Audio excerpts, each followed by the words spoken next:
2 of our workshop, what we wanted to do was really highlight some key strategies and business practices on teaming agreements, joint ventures, and so forth. So we actually have the great pleasure today of having Ken Nimi with us, who is the president of Towill. And what I love about Towill, aside from being a wonderful mapping, surveying, and GIS firm, they started here in the Bay Area with 1 location and as a small business, and have grown to 6 offices throughout California. And I think you actually have a couple locations outside of California. So in somebody who understands how to grow a business, we couldn't ask for a better presenter. So Ken, thank you very much, and over to you. Thank you, Paul. Appreciate it. So Paul mentioned our firm, Towill. It's been around since 1955. I haven't been around that long, despite the fact the gray hair may point to a little bit of a long time. But I've been with the company since I started right out of college. Went to work for Towill and really liked the people, the culture, had a lot of opportunities there, and have stayed with the firm long enough that now I'm one of the firm's owners. And so I do have quite a bit of experience working with teaming opportunities, teaming agreements, and also legal contracts.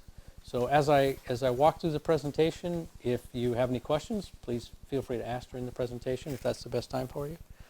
So the presentation will focus on some definitions of some types of teaming style agreements.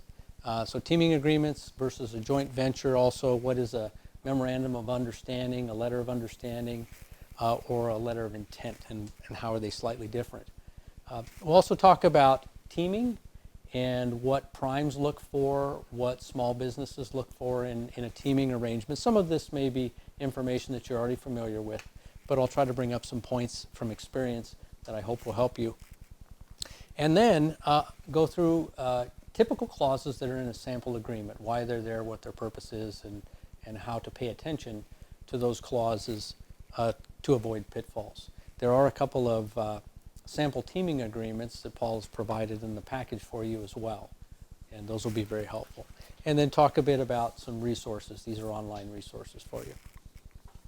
So to start, a teaming agreement is where a small business partners with a large business, typically, and they're both actively trying to seek out an opportunity that'll be mutually beneficial to both firms and complement each other's capabilities and capacity to pursue that opportunity. And so they provide opportunities for both sides, but in particular for the small businesses, to increase your capacity in terms of staff and skill sets, your capabilities in terms of the diversity of what you can offer to clients, and also, obviously, revenue. Now, to reiterate something that Miguel talked about, which I think is very important, is in an arrangement, any sort of a teaming arrangement, whether it's mentor-protege or some other type of agreement, it's very important to think about what are you providing to the other party. Because, as he stated, if your only goal is what work am I going to get, how much money am I going to earn, what's the profit potential, if that's really your only goal, that's not necessarily the primary interest of the other party. And my experience through time is that the best business practices are those where put yourself in the place of the other party. Think about what's important to them, how they're going to think. And when you do that, it's amazing how simple, strong relationships are created. Because really, as humans, we're all to some degree like that by nature. So what's the difference between a teaming arrangement and a joint venture? Well, there's some pretty significant differences. A joint venture is a strategic alliance where 2 or more parties come together and you share intellectual property, markets, revenue, profits. It's a legal entity, and it has very different ramifications than a teaming arrangement. Joint ventures can be very beneficial, but they also take with them risk, and you have to weigh the risk versus the reward. And can you, as a small business at the state that you're at, absorb that level of risk? Maybe it's something that years down the road will fit you very well and fit the opportunity and be the best decision. But at the outset, it may be very risky. Risky to the point where it could even threaten your business. So you have to think very carefully. Also, when dealing with a joint venture, you definitely need to get legal advice involved.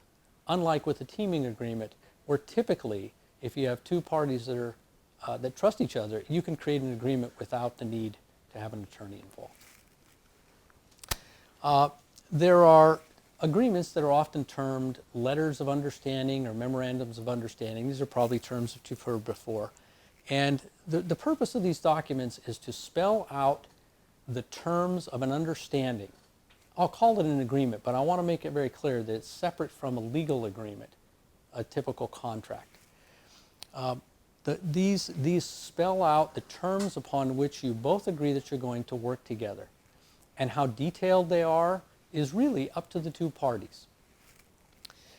Typically, as it says here, a letter of understanding or a memorandum of understanding does not and should not contain legally enforceable commitments. It's not intended necessarily to be a legally binding agreement. And yet you might say, well, without some legal teeth, how can that benefit me? Well, if you're working with a trustworthy partner, and mind you, that's what you want to do, right? That part of teaming effectively is to become good business partners with companies that you can trust. And it takes time sometimes to find them. But you don't want it to be a legal agreement because it's going to ultimately lead to a legal contract where the terms and the liability are appropriate for the opportunity that you're pursuing. Okay. There's also something termed a letter of intent. And a letter of intent is a bit different in that typically with a memorandum of understanding or a letter of understanding, it's signed by both parties. It is an agreement, and although not all parts of it are always legally binding, there may be some, so you have to be careful how they're created. With a letter of intent, they're typically not legally binding, and the reason is that only one party signs them. So an example of a letter of intent that comes to mind most readily is that if there's one business that wants to purchase another business or merge with it, often when they're in that situation, they will create a letter of intent. It spells out the terms upon which they wish to make that transaction. You can do the same thing with teaming. And what we'll find here, because I'm going to talk about this in just a minute, is that prime consultants often prefer a letter of intent because they're the only signing party typically. But it doesn't mean that that's what you have to accept if you're not comfortable with it. But that is the difference. So what are the advantages of creating a teaming agreement or teaming arrangement? We've already talked about capacity, capability.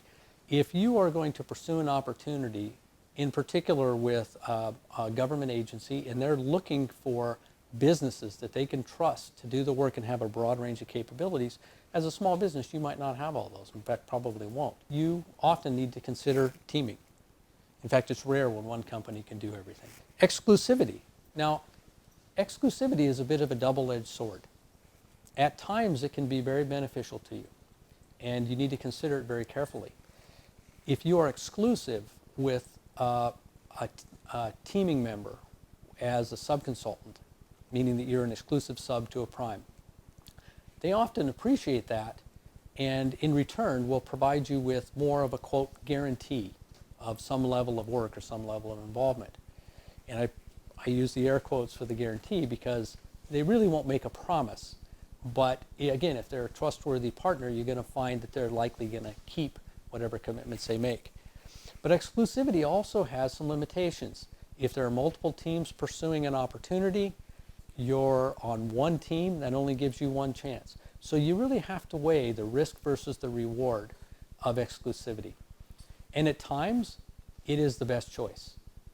At other times, you really need to consider if you're boxing yourself into a corner with perhaps not the best choice for a teaming partner. You may want to spread yourself out a little more.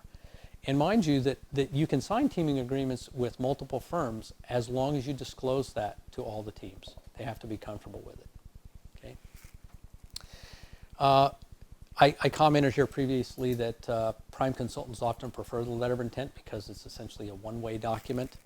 And this is just, to point out that it can be an advantage to a prime consultant. At times, it can also be an advantage to a subconsultant.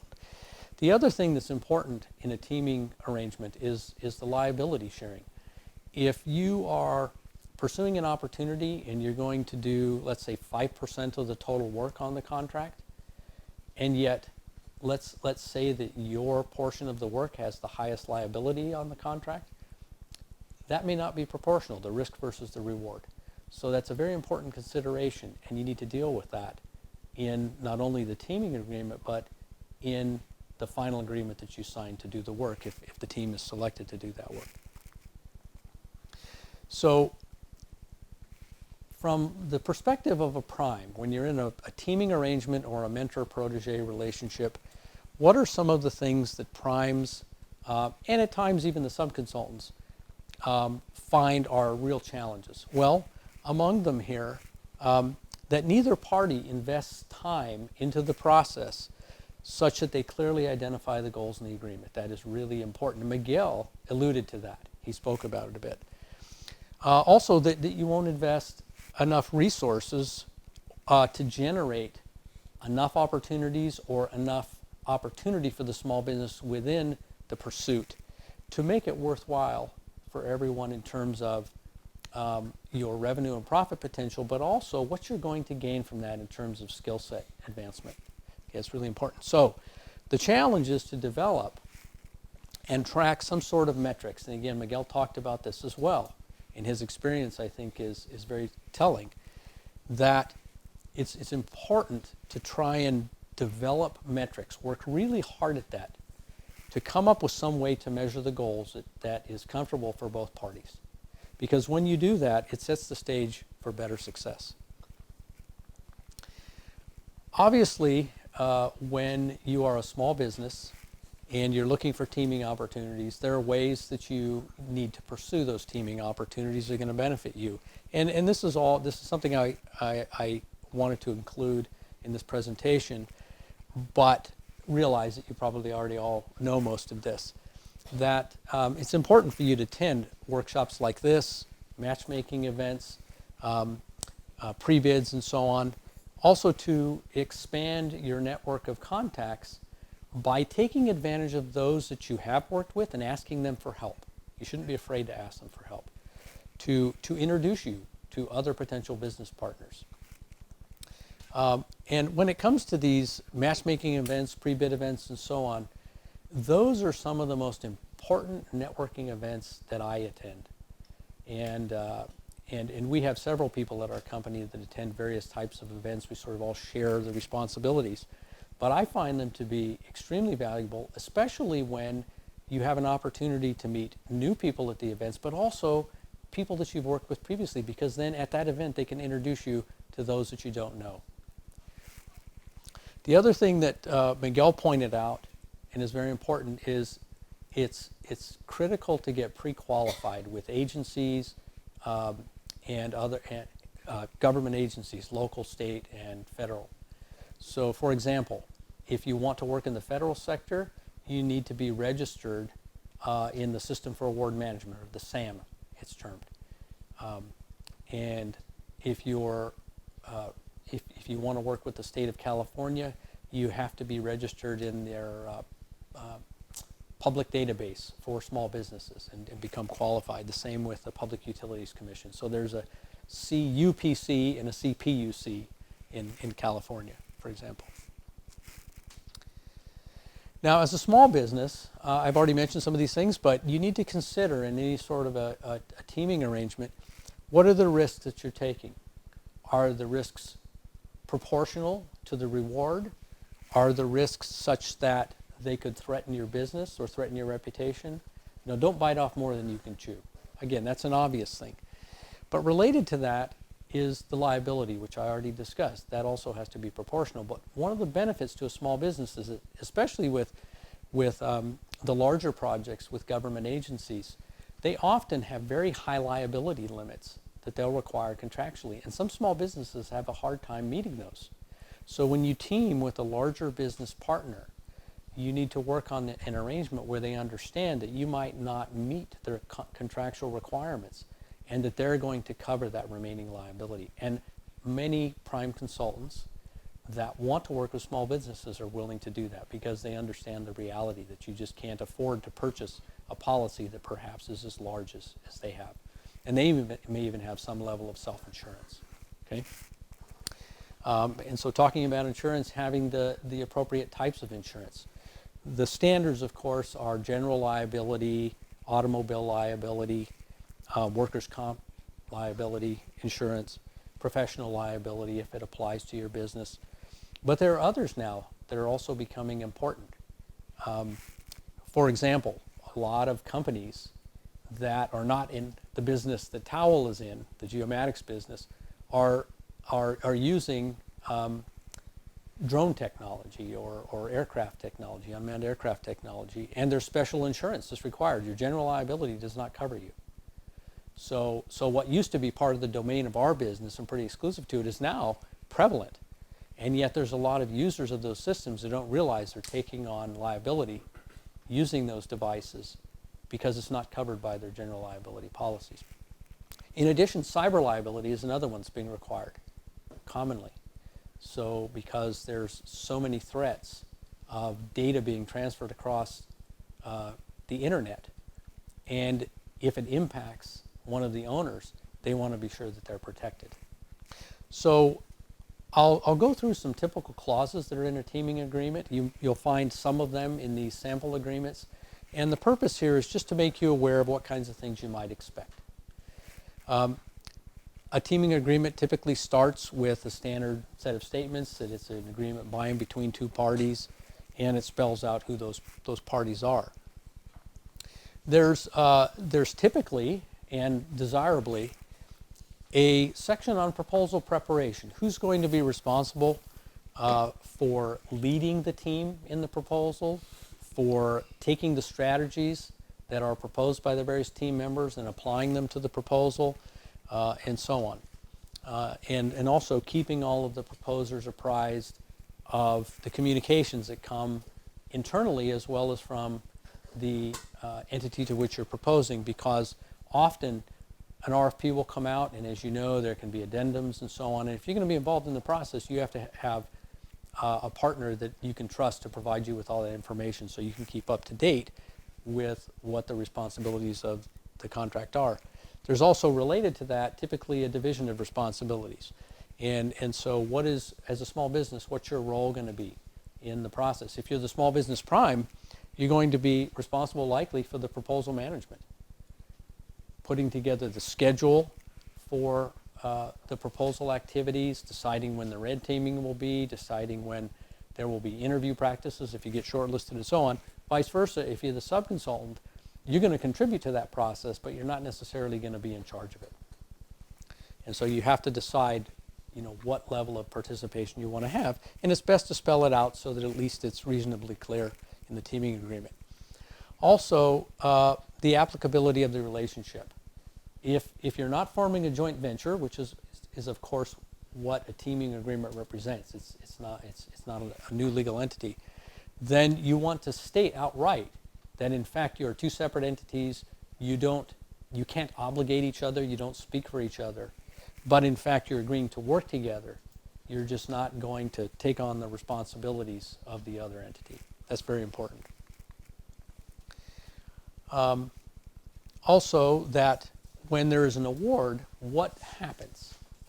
If you put in all of the effort to participate in the proposal process, there's also typically a dispute resolution clause, commonly arbitration or some other simple method as opposed to legal proceedings. And the reason is, again, the teaming agreement is not intended to be the same as a formal contract, and yet it could have some elements that are, just by nature, and you have to be a bit cautious of that.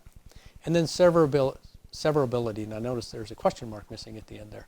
It says, what would cause the teaming agreement to be void? Well, typically contracts state in them, teaming agreements or otherwise, that if one portion of the agreement is found to be invalid by a court of competent jurisdiction is the typical language, that the remainder of the agreement stays intact and is still enforceable and valid. So that's common language, and you want that. There's also typically clauses in a teaming agreement that talk about if there is a change in a financial condition of the entities that are involved in the teaming agreement, that in fact either party has the ability to withdraw from the agreement. And you can understand that, right? That if some information comes to light that a team member could create a negative situation in the participation of the project due to a weak financial condition, then that could put the other entity at risk. And so they want to protect against that typically, either party. The other is assignment, and there's a bit of information here regarding assignment, and that's that neither party will assign their obligations or their interests to another party.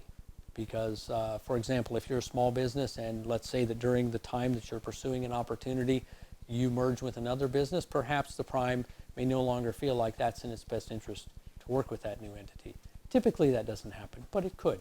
So the idea here is that the parties want to know that if you're willing to work together and sign an agreement, that you're going to maintain the partnership in the same way that it started. Okay. There's also typically clauses in the teaming agreement that state that if there is an amendment to it to redefine or add to the terms, that they will be handled in writing as opposed to verbally. Because obviously, even though you might trust your partner, in the business world, writing is what matters. What's in writing is the most easy to enforce and to obligate through. And then also there's typically a section on notices. One of the important things here is that this just defines who the communication entities will be in the relationship.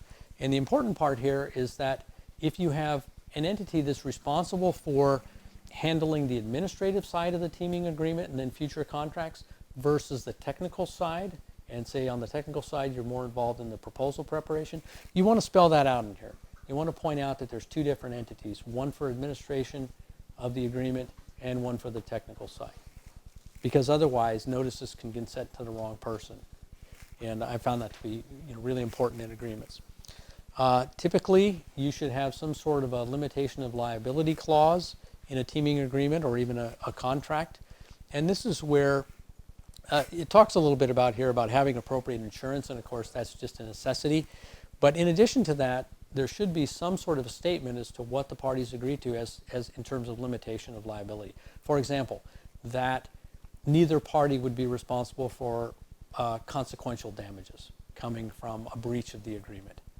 Because there are ways that if you're not careful about limitation of liability, if you do have insurance to cover you in the case of some sort of a problem that occurs on a contract, then the insurance policy may not cover it. They don't cover every situation. So limiting the liability is important to be sure that you don't put your company at too much risk. Contracts, I would say about over the last decade, I've seen it common in contracts and teaming agreements and otherwise that there's some sort of a statement that indicates that the individuals that are signing the agreement have the authority to do so. Because in the past there were situations where individuals signed agreements, they weren't legally authorized to do that, and it created some problems in the legal system, in the courts. So this is now a common clause in even memorandums of understanding or teaming agreements. There's also typically a statement about the fact that what is in writing is the entire agreement, and whatever has been discussed previously, written on the back of a napkin or talked about over a handshake, really doesn't matter anymore. What matters is what you put in writing. Now, this doesn't mean that necessarily the agreement has to be 50 pages long. What it means is that the important things need to be in writing, because if they're not, there's always a chance that someone will forget, either mistakenly or conveniently, what the agreement was.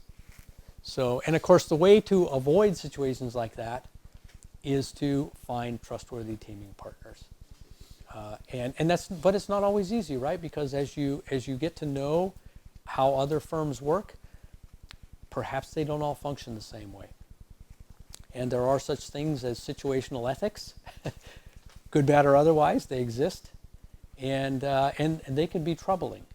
So when you spell something out in writing, at least enough that you're satisfied it should be clear to the parties involved, that's the best way to handle any form of agreement. So the benefits of creating a teaming agreement, in particular to small businesses, although this applies really to either party, are some things that Miguel also talked about. And I think they're really worth reiterating here. And that is that teaming agreements confirm again in writing, to avoid ambiguity, that primes and small businesses, and this of course makes the assumption in that statement that the prime is a large business, but it could be the other way around, will work together in good faith. And that's underlined because that's what's really important. There has to be a good faith effort on both sides. And you want to find partners that are going to work with you in good faith to achieve mutually beneficial goals. And so the agreement promotes cooperation and accountability. And if you recall, Miguel emphasized how important that was in the development of his firm and his own professional career, that he liked the situations he was in, he appreciated them, and he benefited from them when he was in situations where there was accountability between the two parties, because it caused everybody really to move down the path arm in arm in a way that ensured that you were both going to put in your best effort. Also, implementing teaming agreements can help you from a marketing or business development perspective. So if you incorporate them into your business plans, it allows you to bolster your relationships with other companies. And it shows that it can show both your business partner and the project owners that there is a demonstrated reciprocal commitment to some common goal. Now, this doesn't mean that you're going to walk into an owner as a small business, show them that you have a teaming agreement, and say, look, we're teamed up with firm X or firm Y, and we have it in writing. It's more that because you have it in writing, and because you have arranged something that will benefit not only the teaming partners, but ultimately, who's paying for it? The owner, the project owner. That you're going to benefit them by establishing a relationship that they can trust, because the last thing they want is to work with firms that create problems for them or that they can't trust. Trust is obviously critical in any relationship. And finally, that you can often market yourself as a small business prime when you establish strong teaming relationships and teaming agreements with other firms, whether they be other small businesses or large businesses that are supporting you. So it can go essentially both ways, that it's beneficial as a small business, but it's also beneficial as a small business subconsultant, but also as a small business prime. And so the agreement is really intended to accomplish all of these goals. And as Miguel stated, that when you're creating an agreement that extends beyond just an opportunity, but goes to a mentor-protege relationship, it benefits you in the ways that it creates accountability, creates commitment to help you as a small business to hone your skills, become better at what you do, and that benefits both sides, because if you are out looking for opportunities, then depending on this partner, they're going to benefit from that process. In return, you're going to hone your skills in terms of how you work with a variety of project owners. And again, they're all different. And I think Miguel really said that well, that he found having technical skills to accomplish the work is obviously important, but just as important, I found, is having skills to meet the administrative requirements of public agencies is imperative. They need that. They want that. They need that level of accountability because it's part of their mission. And if you can help them achieve their goals, they are going to appreciate that and they're going to remember it. And those are the teams and the firms that they're going to choose. Okay? And so there are some resources here, online resources. Now, some of these were put into the presentation by others. so I haven't personally used them, but some are. The SBA is an excellent resource, Small Business Administration, and there's an office in San Francisco, the Small Business Administration. I think they're still on Market Street, if I'm not mistaken. And I've used that office many times to help with understanding when Towill was a small business, what sorts of opportunities there were for us to use their resources to help our business. But in return, I've also used it to understand when we're adding small business partners to our team, how we do that in the best way to benefit the project owner, whether it be the Department of Defense or the U.S. Forest Service or the state of California, whoever it might be. Even though they're a federal agency, they really cover all small business opportunities. They're a very helpful organization. Found it to be great. And they have quite a bit of good information online. Another one here is this SBDC. There's a lot of really good information on that website too for small businesses. And so if you're willing to invest a little bit of time to look at the resources they have available there, what types of information is shared, you can really learn a lot. So that's it. So I hope that was helpful.